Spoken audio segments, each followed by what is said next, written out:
This episode brought to you by Stamps.com. Why go to the store to get stamps when you can have them printed right at home for your convenience?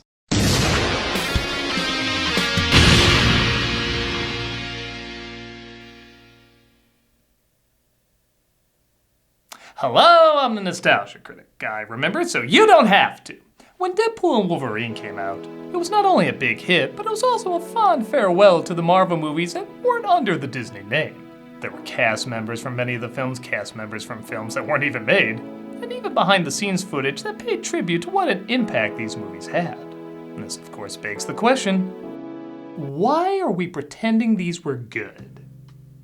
Okay, the Spider-Man movies were decent until everybody hated them. Occasionally we get a good X-Men movie until everybody hated them. And, the Blade flicks! Until everybody hated them. Yeah, most of these weren't good, y'all. But I do have to remind myself there's a whole generation under me that grew up with these films. And for better or worse, they do help shape what these people saw as comic book movies. One of these that surprisingly gets passed over a lot, though, is The Punisher.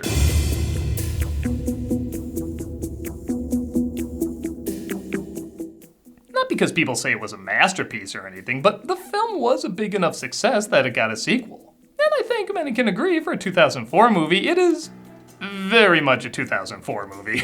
You really can't watch it and guess it came out at any other year, and you could argue there's something interesting about that. But still, it's not discussed much.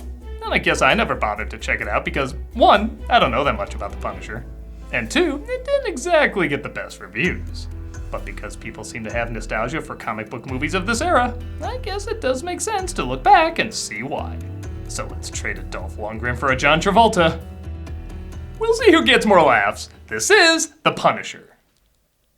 The film opens, I think, in a Robert Rodriguez movie, as the credits transition us to some criminal activity. 2 years it took me. You see, Mickey, he doesn't like new faces. Guy Pearce wearing an Aaron Eckhart mask is pleased as some guns are being traded. But it turns out it's all a bust. Scheiße! Oh, I was so looking forward to being the French guy in the Matrix movies. I don't even know these guys. Things go south fast as only one of the criminals is left alive. Or so we're led to believe. Gotta hate this job. This is Frank Castle, played by Thomas Jane, who works for the FBI and, wouldn't you know it, is one day from retirement. Frank Castle, the finest man I've ever known. What am I gonna do without you? Get a girlfriend. Yes, son of a tool for this. No, you're out of order, loose cannon bunch of tropes, you. Meanwhile, at evil Barbie's dream house, we see the bad news of the dead gangsters is delivered, and the only one left alive, named Mickey, is called in for questioning. What might be comforting to me is to watch the slow death of the man who was supposed to be taking care of my son. It turns out one of the gangsters killed is the son of Howard Saint, played by John Travolta, who's a powerful mob boss. The man who's responsible for my son's death must die. Sorry, new contacts. Did I hit him? He wanted to go alone. He thought he could impress you or something. Now bury yourself. Meanwhile, Frank starts his retirement by going home to his wife, Maria, played by Samantha Mathis. This was a hard one. Yeah, but I said the same thing to you after Super Mario Brothers. He also has a freshly ready-to-die son named Will. Someday when you're older, Will, I'll tell you why we had to move so much. Second family, isn't it? No, they're my first family. You're my second family. We cut back to Saint, and you'll find Travolta is a lot of fun in this. And not in the usual Turl or Castor Troy way. He plays everything like he's seething with anger, but keeps himself calm by constantly thinking how he's gonna kill the person who angered him. Now, I understand your grief, but for your own safety, leave this to professionals. Professionals. Yes. I know a professional scrotum separator looking for work.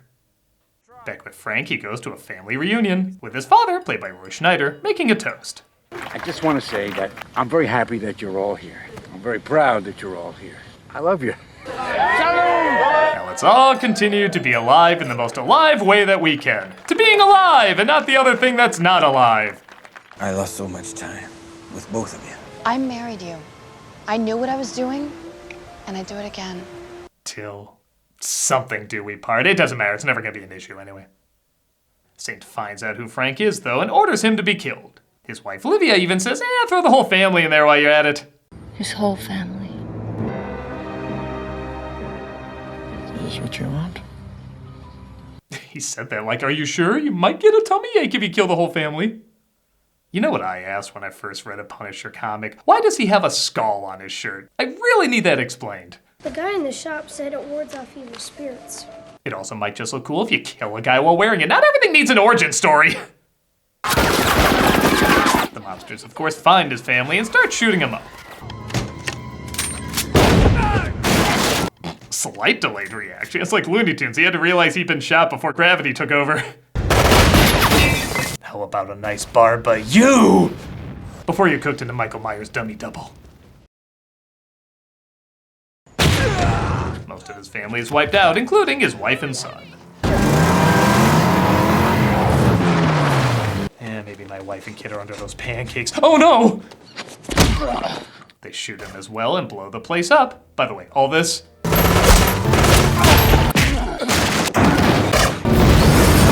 totally survivable. Yeah, I love people who get a Passion of the Christ worth of pain always end up just limping away. Yeah, walk on one leg. That shows you're hanging on to life by merely a thread. At least now this interrupts Travolta's pipe smoking. That looks really weird. I asked you to avenge our son, and you did. You win sex tonight. Frank is saved by a local fisherman who, I guess, heals him and lets him stay at his place for a long time, even though I don't know if they ever explained who he was. Oh, wait, there's this brief moment. People around here call him a witch doctor. Only one damn fool crazy enough to swim over there. Well, I don't know about you, but that's all I need. I don't need any dialogue from this character or anything. I feel like I got him figured out. And despite Yaz being away for obviously a long time, he's still healed up like the T-1000. I mean, did you see half of this? And all we got is, oh, is that a little pink on your chest? You should look like the ending of a Ren and Stimpy cartoon. Also, wow, you've been out long enough to grow a beard and have the police show up, yet nobody's cleaned the place yet? Hey, officer, it's been weeks. Can we finally take the police tape down? No, some fingerprints might show up in the sand or something. He, of course, vows revenge and loads up with as many weapons as possible. He first meets up with Mickey to try and get information out of him. I talk to you, they'll kill me. What's the torch for? He tells him the flame will hurt so much his nerves won't feel it at first, and all he'll feel is the cold, which leads to a pretty funny moment. Ah! Son of a bitch! Ah! Nobody told me the Punisher was so silly. I love how the guy who arguably started all this probably gets off the easiest. Before he tells him in great detail how the crime family works, and discovers he doesn't like the Saints either, so he decides to help. I hate the Saints. You're gonna help me. I think too that unlike most revenge stories where the lead would let everyone still think he was dead, he pretty much announces in the least subtle way possible he's still alive. Which, yeah, if you cut ahead to later, you can kind of see why a lot of these people want them to think they're dead in revenge movies. Oh yeah, they want to find where you live, and that's a little easier when they know who you are. But anyway, he also thinks the police are bought off by the Saints. It's been 5 months since my family was killed. I don't see one man in jail. Good point, arrest him. As you'd expect, he gets to work trying to destroy the Saints' business. Hey, and I thought the Democrats lost the election. He takes out the henchman inside and gives a clear message to Howard Saint. Who is it, me, or does he have a very strange way of summing up things? Maybe he's still alive because he was meant to suffer more, I don't know. He misses his family and he wants to die. He's asking for help, so let's help him. You're like The Godfather, written by Shyamalan. Your sentences are just a little off. Even the acting here suddenly gets a little stranger.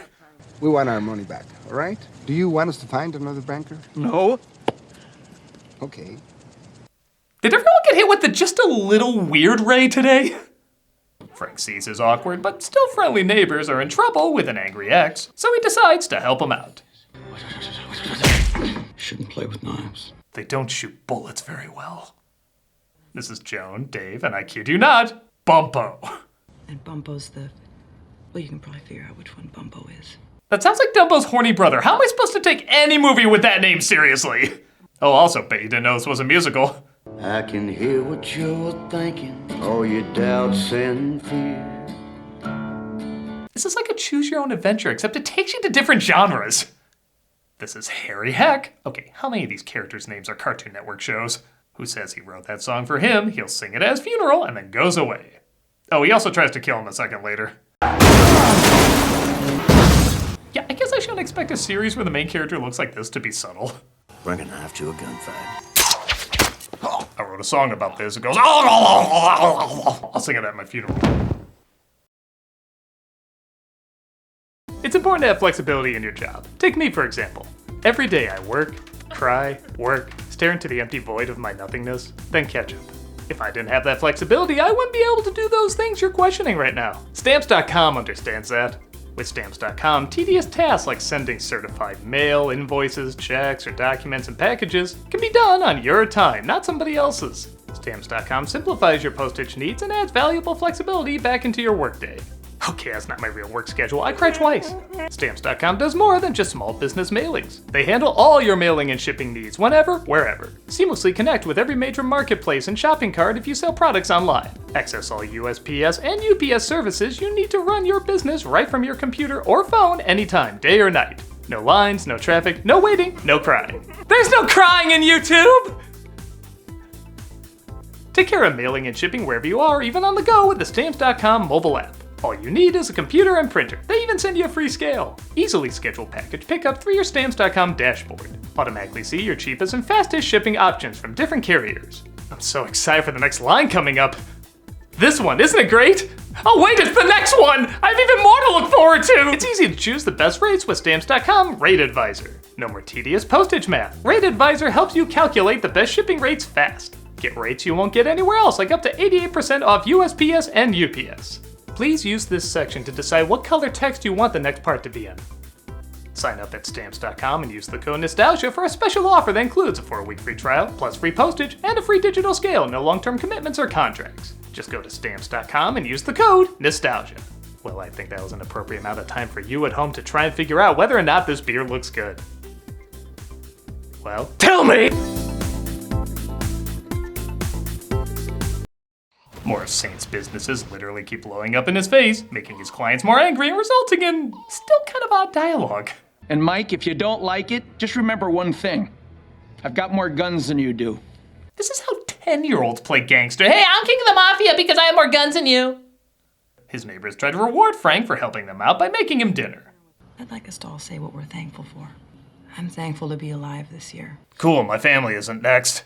I know what it's like to try and make your memories go away. She moves pretty damn fast for the not signals he's been giving, as he can't seem to let the past go.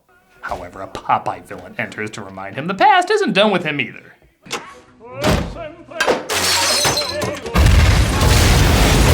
These assassins are punch-out characters if their boxing gloves were replaced with grenades. But yeah, this is pretty fun. It's also so cartoonishly over the top, I don't think Tom and Jerry could survive this.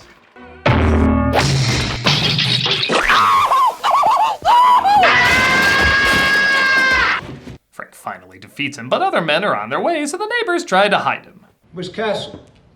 Who lives here? I asked you a question, fat man. Show some respect. His name is Bumpo. They start ripping off Dave's piercings, and I'll just say it, a crazy difficult scene to watch. When the family getting killed is a lighter moment, that's saying something. And they think because Dave doesn't talk, he doesn't know where Frank is. He rises like a Frankenstein monster. Okay, that's a little funnier spelled out. And gives the henchman the chop. Say you kill them all. Then what? What makes you any different from them? Your friend just has face destapled. Is now really the time you want to ask that?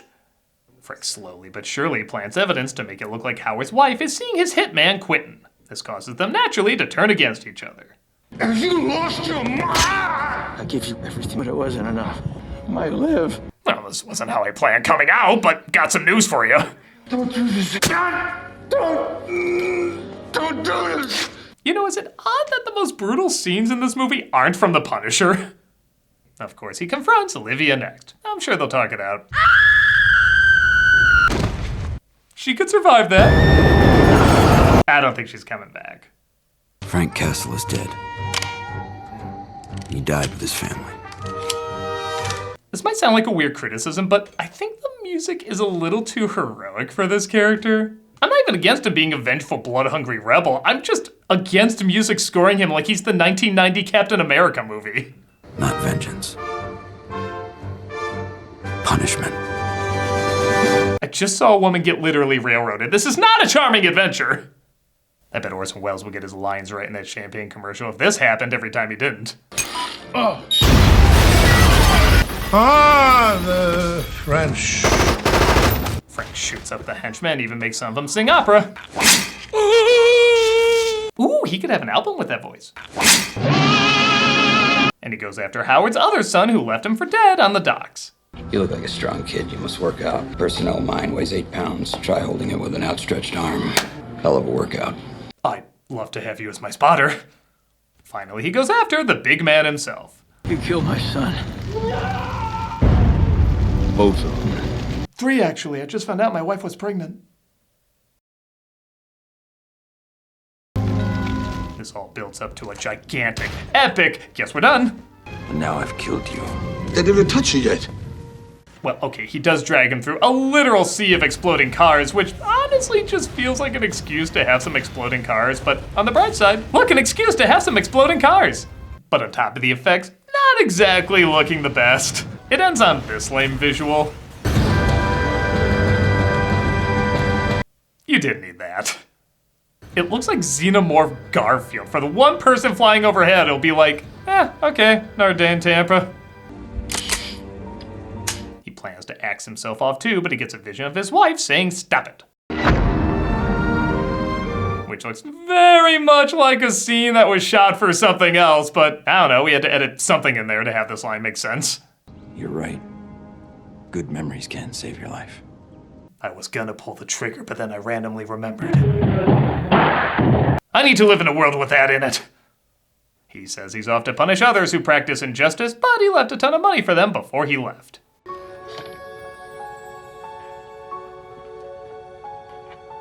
Oh good, that'll cover 1/5 of Dave's medical bills.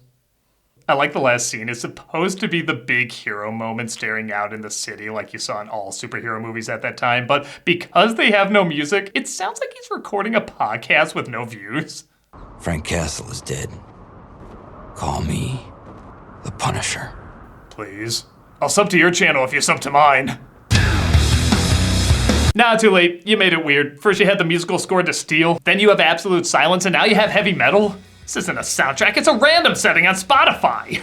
And that was The Punisher. At its worst, it's a little awkward. At its best, it's alright. I think I'm a sucker for movies where a bunch of bad people get their comeuppance by a person who's been wronged. And as those kind of movies go, it has some decent moments. It does feel like a film that needed more time to flesh out its identity, as it does just go from one moment to the next without much of its own style. But there are moments that stick out, sometimes in a bad way, but more often than not in an entertaining way. If it had a little more time, I think it could be a little less generic, but like I said, there are some elements that stick out. Travolta's acting is fun, some of the fight scenes are creative, the weapons can be pretty cool, and of course, there's some really sick, twisted ways he gets back at the wrongdoers. Out of all the Marvel movies that weren't connected to the MCU, this one is the most okay-ish. I'm the Nostalgia Critic guy, remember? So you don't have to. Do you want us to find another banker? No. Okay. We're continuing Cameos for charity, and all this month, we're donating to the Naperville Humane Society. Why this one in particular? Because it's where my brother Rob got his pet dog, Ellie, and she's pretty adorable. This is a non-profit, limited admission animal shelter for dog and cat adoption, foster care, and owner surrenders. Their mission is to promote the humane treatment of compassionate animals and create lasting human-animal bonds. They seek to deliver services to their community that reflect their integrity, respect, compassion, and joy for all people and animals. So if you want a cameo for me saying hi or happy birthday or whatever, click the link below and be giving to a wonderful organization. If you're like, to hell with that noise, I don't want a cameo from you, well, consider looking at this great organization anyway. Like I said, it does a lot of good, and there's some really great animals you can help out. Check them out and see all the adorableness you've been missing out on.